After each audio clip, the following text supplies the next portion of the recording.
las cifras macro pues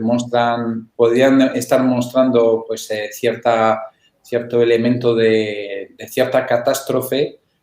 pero lógicamente, como todo, las estadísticas pues hablan de ciertos elementos, pero la realidad muchas veces está escondido, no está trascendiendo dentro de las propias estadísticas.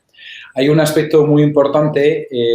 hemos hablado pues durante, yo creo que los últimos 20 años, de los famosos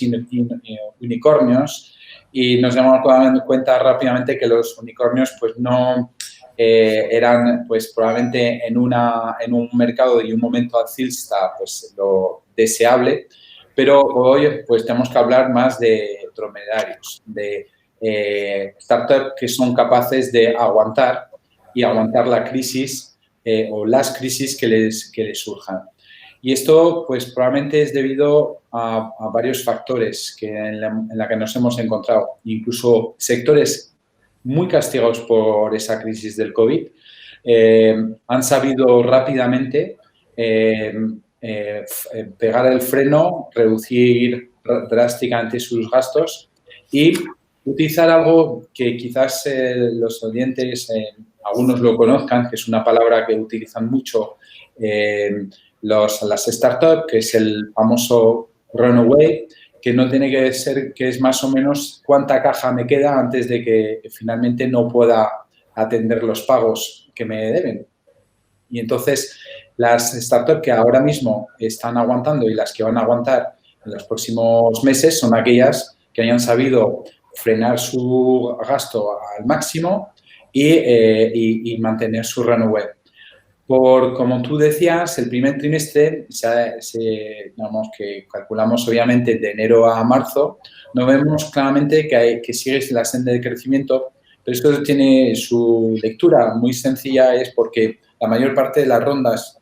que se hicieron a final del año 19 se cierran prácticamente entre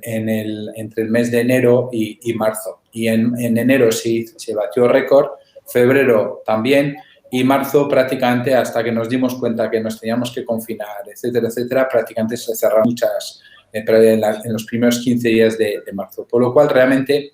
para ver una foto, diría, de senda más negativa, tenemos que empezar a ver el segundo trimestre del año 2020 para realmente darnos cuenta de la situación. Entonces, yo os diría, sí, una situación complicada por regla general para la mayor parte de las startups que, como su nombre indica,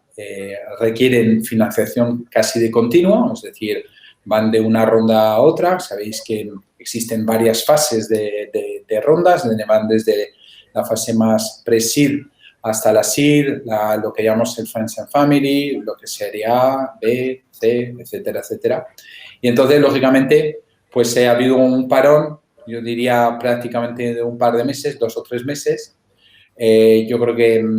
donde realmente todas las startups que tenían ese músculo y tenían esa capacidad han sabido reaccionar, incluso las que están directamente afectadas. Por ejemplo, de travel, tenemos varias compañías de travel que se financiaron el año pasado y el año anterior y tienen un excelente runway, y entonces, pues como tienen muy pocos gastos fijos y han podido reducirlo, pues pueden aguantar perfectamente, pues teniendo varios meses, incluso en algún caso hasta años, sin tener excesiva o casi nada de facturación, sin destrozar su negocio, ¿no? Entonces, yo creo que ahí donde va, digamos, donde se ha visto que las startups realmente tienen fuelle y tal, es justamente en una situación como la que estamos viviendo, que es demostrar que son capaces de gestionar una crisis, al igual que podrán gestionar en el futuro una oportunidad, pero ahora hay que gestionar crisis.